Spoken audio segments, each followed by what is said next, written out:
Welcome to Cobra Kai Canada, and I am your host, Alir. And today I have a very, very special guest, and I'm really excited about this one. I have three-time Grammy nominee and the man who performed and sang "You're the Best" from the 1984 smash hit movie, The Karate Kid, Joe Esposito. Welcome to the show, Joe. Hi, Elliot. Nice to be here. Thanks for coming. And Joe, one thing I wanted to ask you is, where did you get the nickname Bean? Well, there was a show back in the, I want to say in the 1960s called The Fugitive. There was a movie, The Fugitive, that I forget his name, Oh, Harrison who Ford. played it. Harrison Ford. So it was based off of that. So every week on the show, David Jansen played him. He had a different name.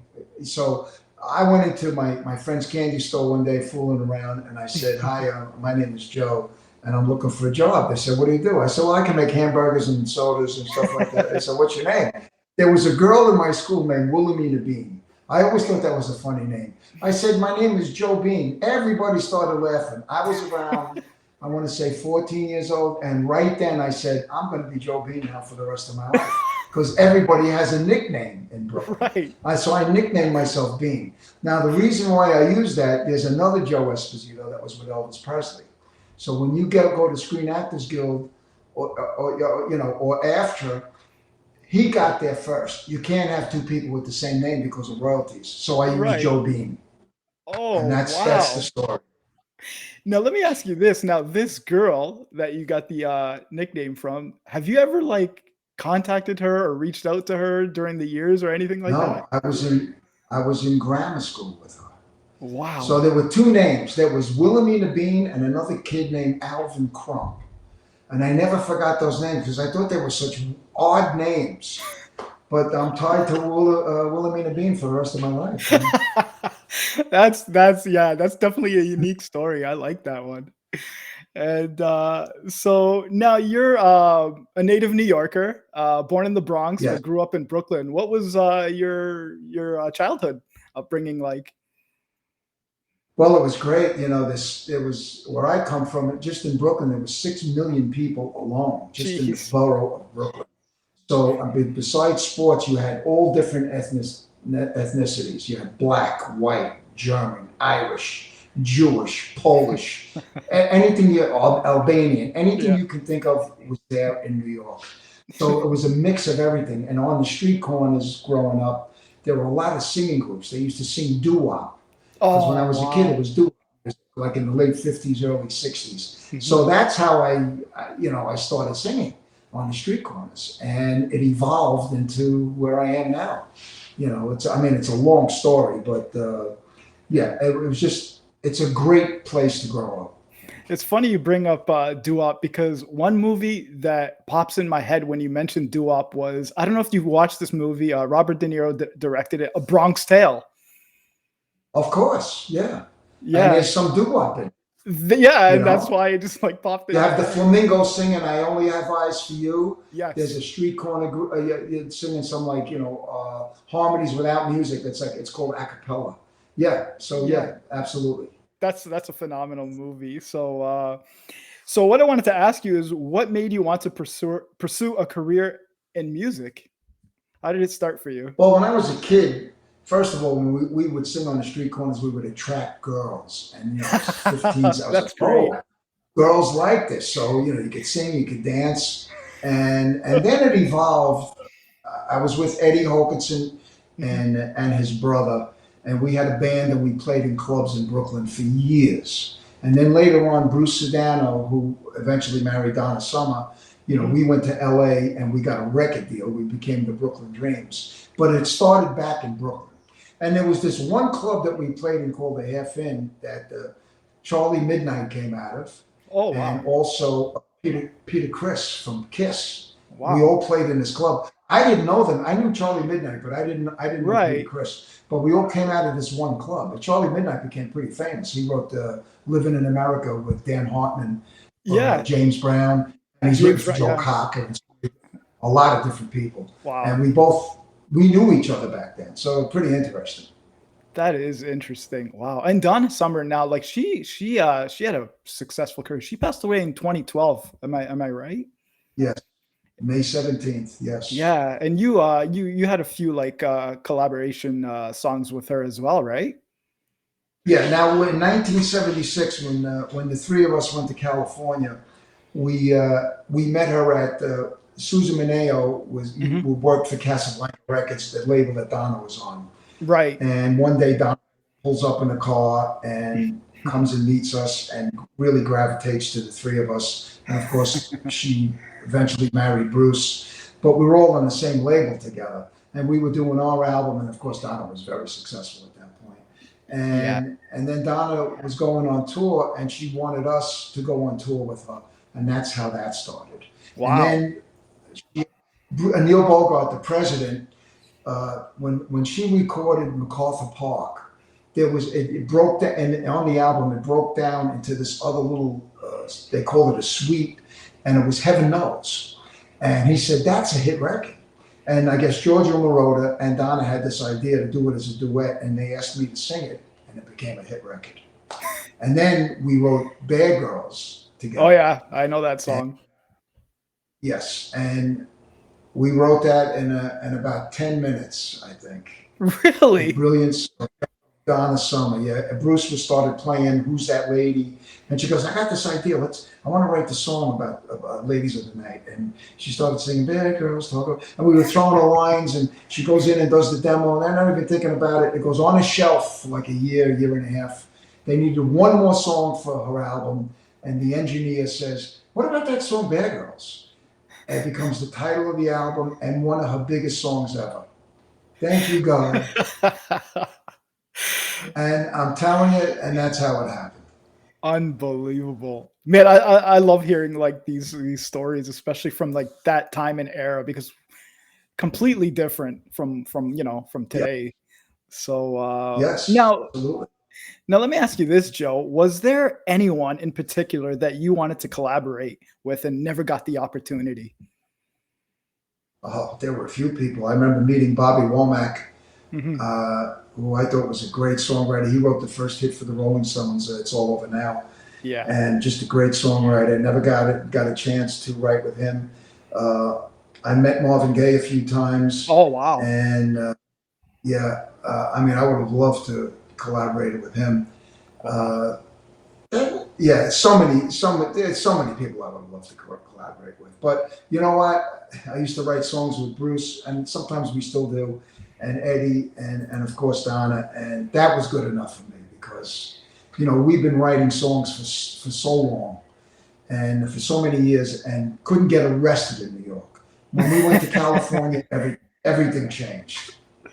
I guess from just maybe we were just different because we were in California. I don't know, but.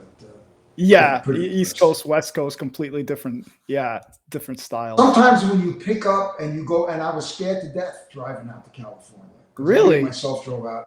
Yes, because I left everything behind. I didn't know what I was going to Yeah. do. People used to tell me, "Are you crazy? You're 26 years old. You're going to leave now? We could play in bands on the weekend." And you can get a job as a sanitation man, a police officer. And I'm thinking to myself, I don't think so. If I don't leave now, I can always come back if nothing happens. Right. But Yeah. I have to go because I can feel it in my heart, my soul. I wanted to do something, Hmm. and it worked out. So Yeah. all I can say to your fans: follow your dreams. Don't ever give up. Good advice. Good advice. So you just followed your gut, your instincts, and you just went for it. Yeah, I didn't follow this. I followed this, my heart, Exactly. because this will lie to you. What are you doing? You're too old. You know what I'm saying? Mind Yeah. games. So exactly. Yeah. So like let me ask you this, Joe. What do you think you would be doing right now if it wasn't for your music career? Did you want to do anything else besides music or had something else planned? Nope. Probably I would have gotten a city job. Hmm. Uh, Maybe tried acting. I don't know, but this was all I ever really wanted to do. Once I knew I could sing, I kind of knew who I was. Now Right. there were times going through it when like the 70s and 80s, everything was going good, and in the mid 80s, everything kind of crashes a little bit. Hmm. And I'm working with another musician painting houses or hanging wallpaper, saying, "What did I do?" But I hung in there, and things kind of turned around. I got a real another interesting story for you. I did an album in Hmm. 1986, I think. Joe Bruce and Second Avenue. It was myself and Bruce Adano. Eddie went back to New York. Uh-huh. It was on EMI America. And I do the album. Michael Lamardian produces it. We have great musicians, Nathan East on bass and uh, Dan Huff on guitar, who went on to produce Faith Hill. And we do the record, we do the video. The next day after the video, the guy that signed us got fired. They bring in another guy, Joe Smith. Oh, He wow. fires everybody that he hired. Now I'm out of a job. And I just did the album and the video. Nothing's happening. I get a call from a musician friend of mine, a bass player. He goes, "I got good news and bad news." He goes, I could pay you to paint like houses. I Hmm. said, "Well, what's the bad news?" He says, "It's Capitol Records." I was signed to EMI, which is Capitol Wow. Records. Oh, Not man. only was I an artist, now I'm painting Capitol Records with a mask on. And people that are working, they go, "Aren't you?" And I didn't even know what to say. So one day I'm scraping wallpaper off the wall. I'm getting ready to paint. I hear myself on the radio with Brenda Russell, Piano in the Dark. And I go to the Grammys that night because we got nominated for a Grammy. Oh, And I'm wow. painting, yeah, this is like out of a movie. And Jeez. another story. Oh my God. Joe, there's like something I always wanted to ask a musician is how do you feel like the internet has like impacted the music business? Because like Well, back in in one your sense, I think, yeah, go ahead. yeah, good. Oh, I was just No, you about to go. say well, because back in the day, our era, like we had cassettes and CDs, and it was like you guys Right. heavily relied on like sales within that. Yeah. And so I just want to know like Well, today. the good thing is, if you're independent, you're savvy, you can kind of get ahead without a record company. The Hmm. bad thing is they're streaming now. You don't really get paid what you used to get paid when you sell albums. So Right. now people could buy the streams. They don't need the album. They could buy a song or two. Like sometimes on Spotify, I'll get a statement. There's not a Mhm. lot of money there, and you get a couple of 100,000 plays, That's and what you I get no mean. money. So yeah, so it's kind of weird in that sense. Hmm. But in the other sense, you can put your album out on iTunes and TuneCore and CD Baby, Spotify, and do some good business without a record company. Wow. Yeah, like because 70s and 80s and 90s totally different era from like today. Everything's online. Absolutely, all changed. And yeah, because So you don't see like like back in the day record stores. I remember as a kid, like I'd go and buy a cassette, like that's what I mean, or a at the CD. warehouse, or yeah, absolutely, sure, Yeah, or just I'm sure like even in New York they'd have the, people selling them on the yeah, corners on the streets, and absolutely, yeah, yeah, it's wow, all what a gone. yeah. I was always curious, to ask a musician, and there you just kind of answered it for me. So I just kind of wanted to know how that business like affects you guys in this like today in today's generation and stuff. And because people download music online now, and because nobody buys. And they get it for nothing That, sometimes. that's what I mean. Yeah. So wow. You have a YouTube, you can transfer YouTubes to MP3s, Yeah. The whole and then you put it on your Fire Stick and play it in your car. Yeah, yeah, you're right. You're right. So yeah, so moving on now. Now I want to go uh back to the 80s era, the best era ever in my opinion. So let's talk about the Karate Kid song You're the Best. But first, tell me how this song was actually intended for Rocky 3 at first. Yes. So a good friend of mine, Allie Willis, and I knew Bill Conti, he wrote the Rocky theme. They knew Sylvester Stallone liked me Hmm. because we had written some songs. I don't know if Staying Alive came out before Rocky 3 or after, but Sylvester Stallone got his brother Frank to get in touch with me. We wrote Okay, four Frank songs for Stallone. Staying Alive. And so Rocky 3, they had this song, You're the Best. And I remember Hmm. singing it. and it didn't make it because they had Eye of the Tiger, Oh, okay. Survivor. So, and they were with the Scotty brothers that had the record company. So, and Okay. it was a great song. Eye of the Yeah, Tiger is yeah, a great song. it's definitely a great So, song. so the director, John Avildsen, Yeah. was directing the Karate Kid. He liked it so much, he's the one that got it in the Karate Kid. Now, the record company, whatever record company, had somebody else singing it, and he goes, no, no, no. What's this? I don't want this. I want the other guy, meaning me. Now, he passed away not too long ago. Yeah. And I remember going in the studio and thanking him for letting me sing the song, because he's the one that got it. And that's how it happened. Wow, that's insane. So like I just can't see like You're the Best in Rocky 3. And Well, listen, I got some trivia for you. sure. There's a line that says, history repeats itself. Right. Try and you'll succeed. Rocky's fighting Clubber Lang. He loses, he comes back and he beats him. History repeats itself. There's no history repeats itself in the first Karate Kid movie. It's the first time he's going into the tournament. Huh, I didn't even know that. Ralph Macchio.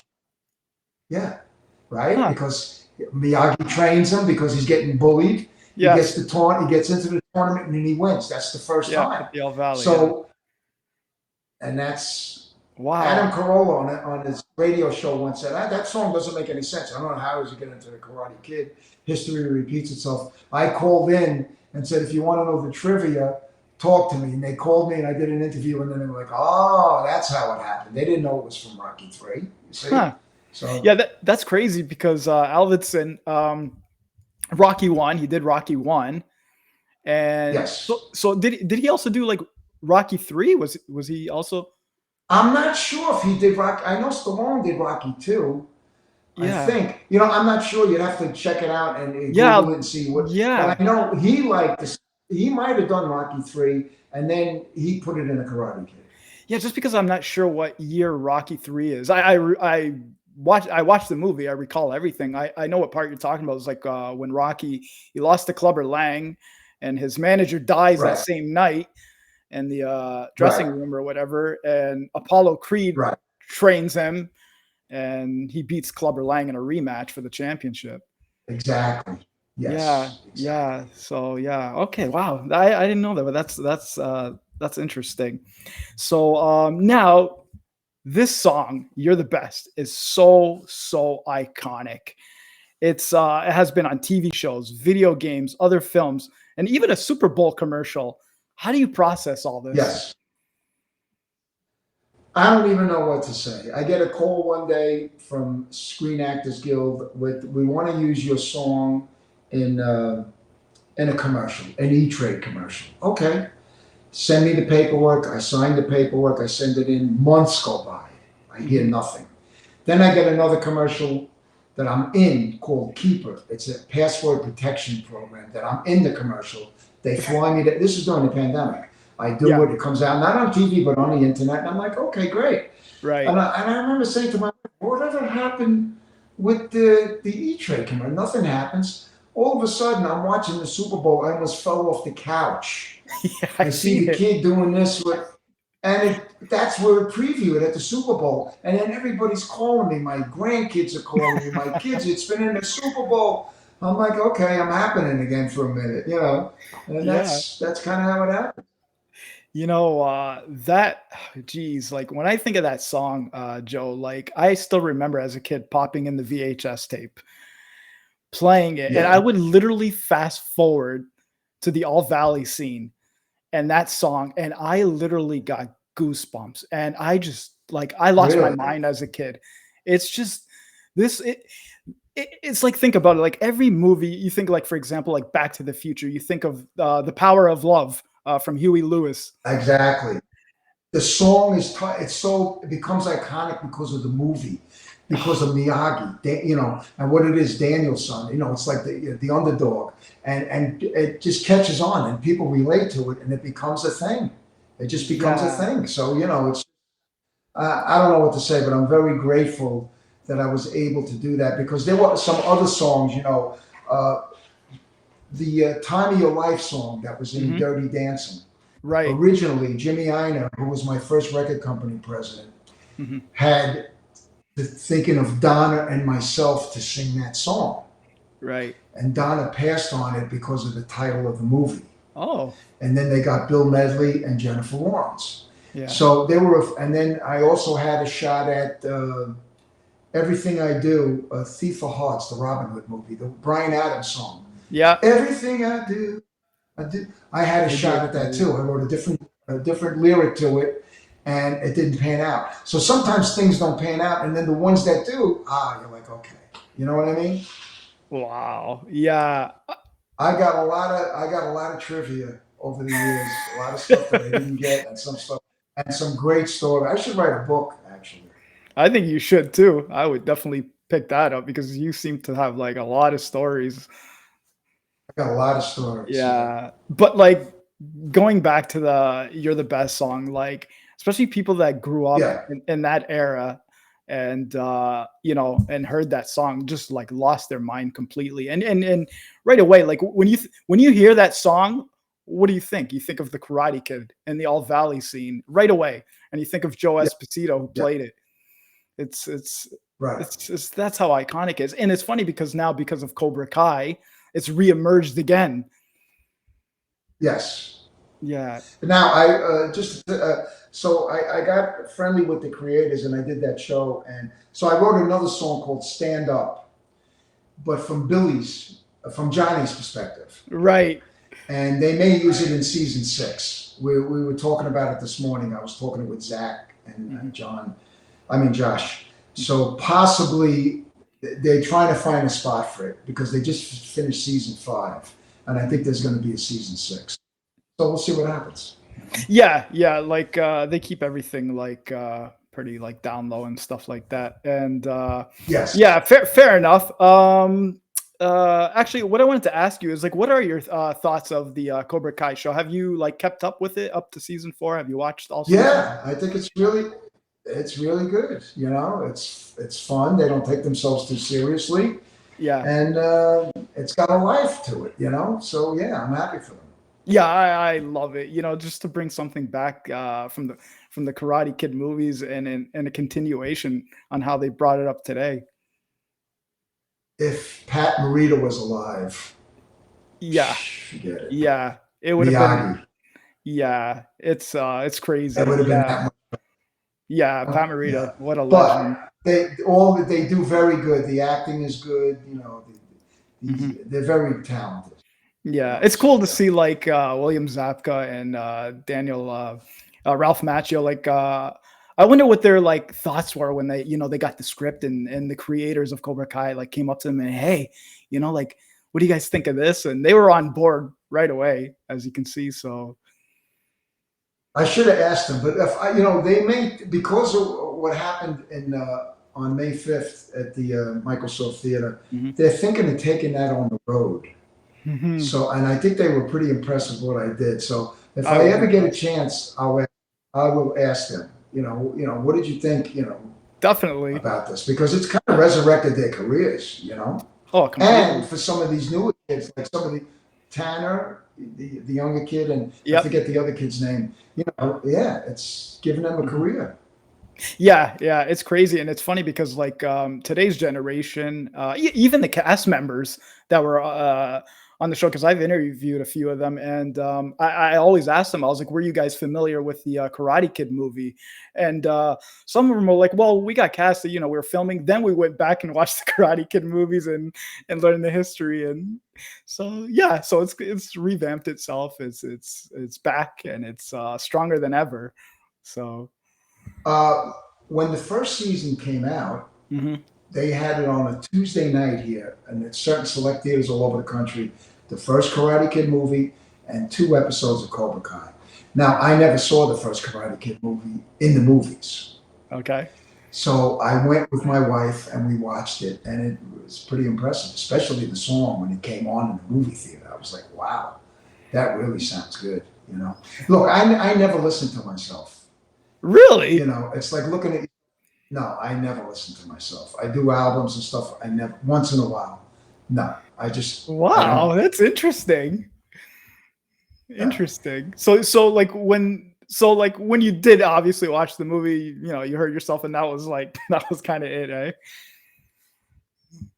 Yeah, basically, or every now and then somebody will play it somewhere, and then I hear it, but Yeah. I don't know. I just, for some reason, don't listen to myself. Fair enough. But one thing I wanted to ask you, Joe, is there was a lot of like mixed reactions to the song that was played at the All Valley tournament in season 4. People were expecting a Yeah. cameo, or at least the original version of "You're the Best" song from you. Like, nothing against Carrie Underwood, like she's a talented singer. I know what she can do. Oh, great. And but Yeah. me personally, as a Karate Kid fan, growing up with the Karate Kid movies, because we don't know if there's going to be another All Valley tournament. We have no idea. Everybody thought you were going to make an appearance on season 4.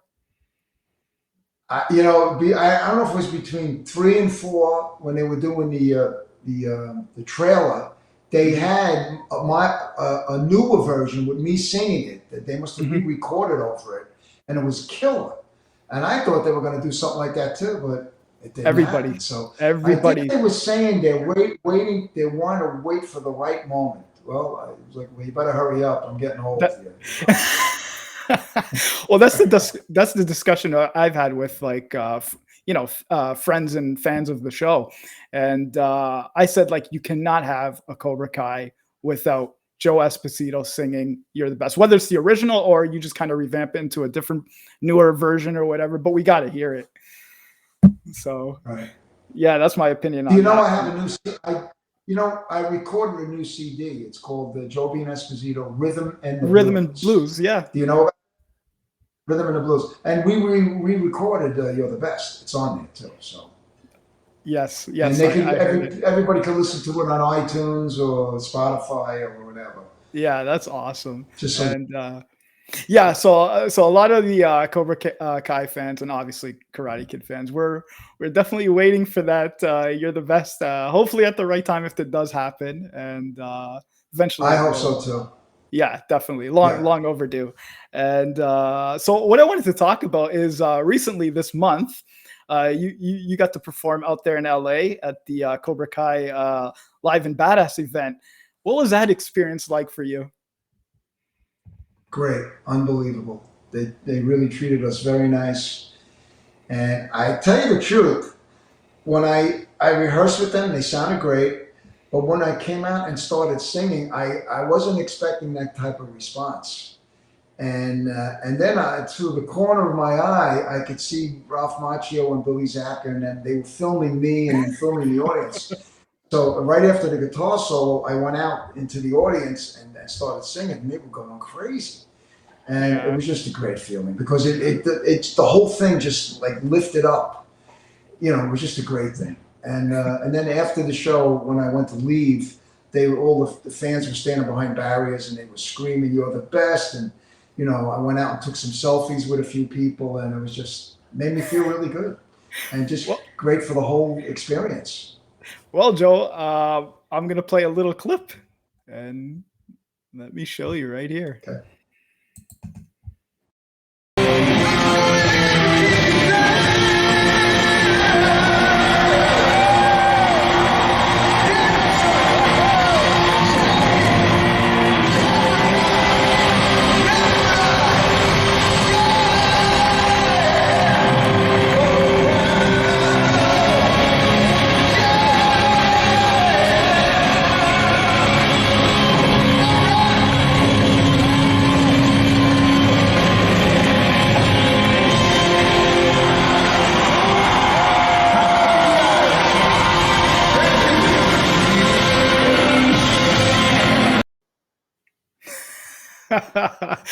Sorry, Joe, I got a little teary eyed seeing that. Wow. Oh man.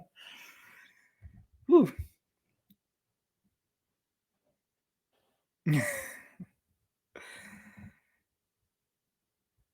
Just one sec here. Um, sorry, we got. I cannot hear you, Joe. Sorry about that. Okay, we're back. Sorry about the technical difficulties. And that was Joe from the Live and Badass event in California. Sorry, I got a little emotional. I just love Yeah, I seeing you could see perform. that, but I gotta tell you, it's when you listen to that, it just really it rocks, Oh, and it was a great experience. That's all I can say. You know, I yeah. would do it again. If they take it on the road, I would go on the road with them if they wanted me. You know. I'm sure people would definitely want to see that for sure.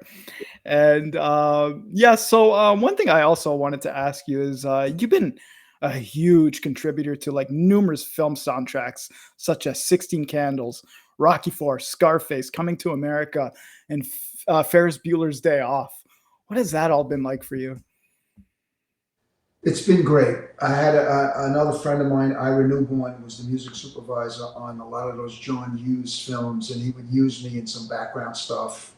And Ferris Bueller's Day Off, I sing in the scene where Charlie Sheen is talking to the girl Yeah. from Dirty Dancing, you know, and it's just great. And then Scarface, that was Giorgio Moroder. So we did this song called Success, I believe. I don't know if it was in the film or not, but it was Mhm. tied to Scarface. So yeah, I mean, look, I was just working, trying to support my family, Yeah. and the '80s have been very, very good to me. Yeah, definitely the best era for music and movies, and just the movies I've just named in general. Like these are huge Yes, movies. Like even today, yeah, people still watch them. And yeah. Footloose, and you know, there's so many others that are great movies. You know, yeah, and like Scarface and now Rocky Four. Now I wanted you to tell me which song did you play in Rocky Four?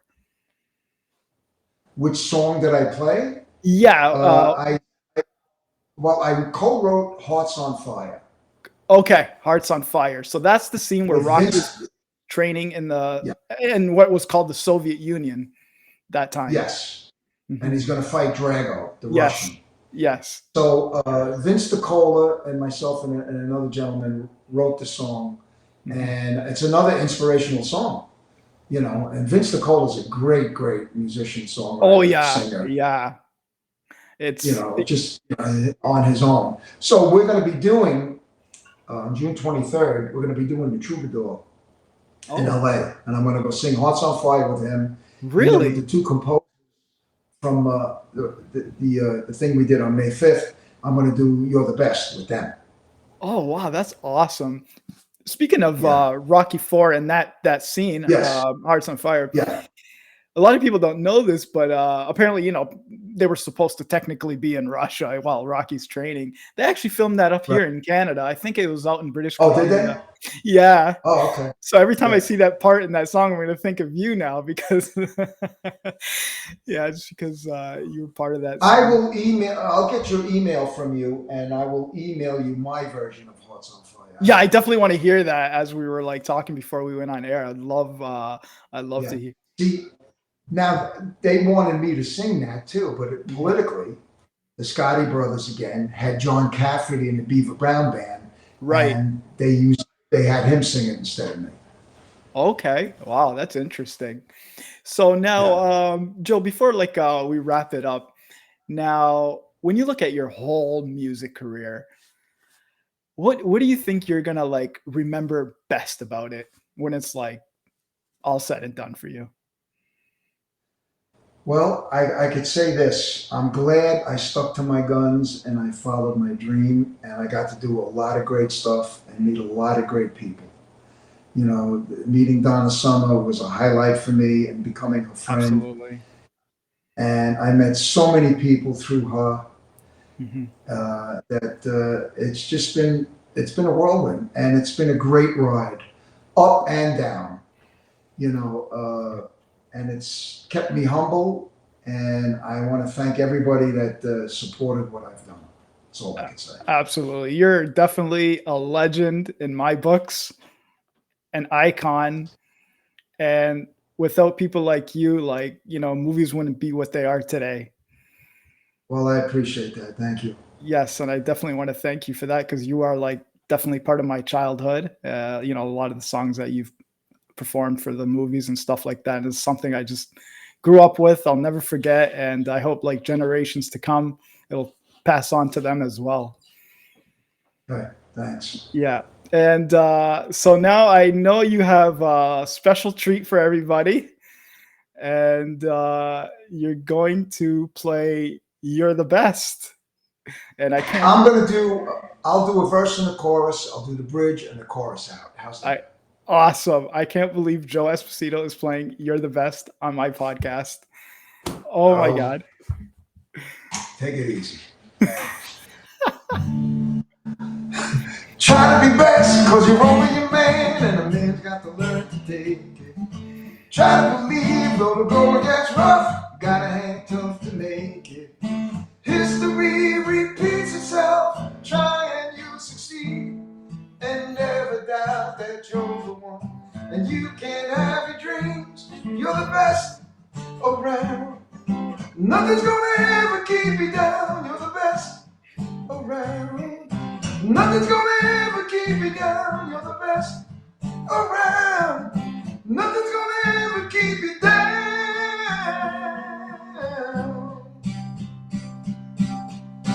Fight till you drop, never stop, can't give up till you reach the top. You're the best in town.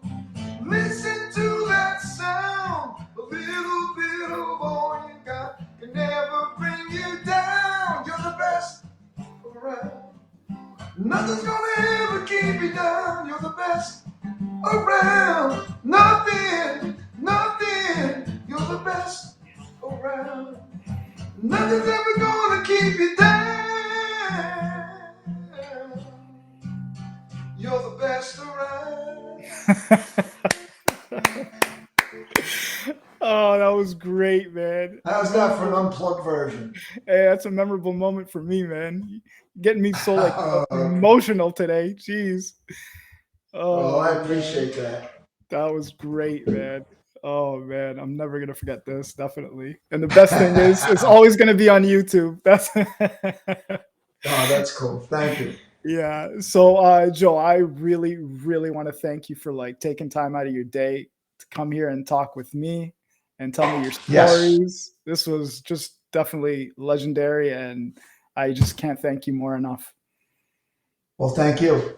Definitely. And Joe, I would love to have you back sometime in the near future and tell Absolutely. us Sure. more. Anytime. Let me know. Yeah, definitely hear some. I know you got tons of stories, and I would definitely like to hear some more. Yeah. All right, and play some of my new CD on your thing if you can. Just let people hear it. Well, let people know where they can get it. Yeah, I don't have that on the front screen with me right at this moment, but I can definitely provide a link down below for everybody. We'll definitely do that for you. Absolutely, Joe. Am I staying on after you get off? You wanted me to stay on for a minute, right? Yes, that is right. Yeah. So that is it for Cobra Kai Canada, and that was the legend Joe Esposito. Thank you. I appreciate it. It was a lot of fun. Absolutely.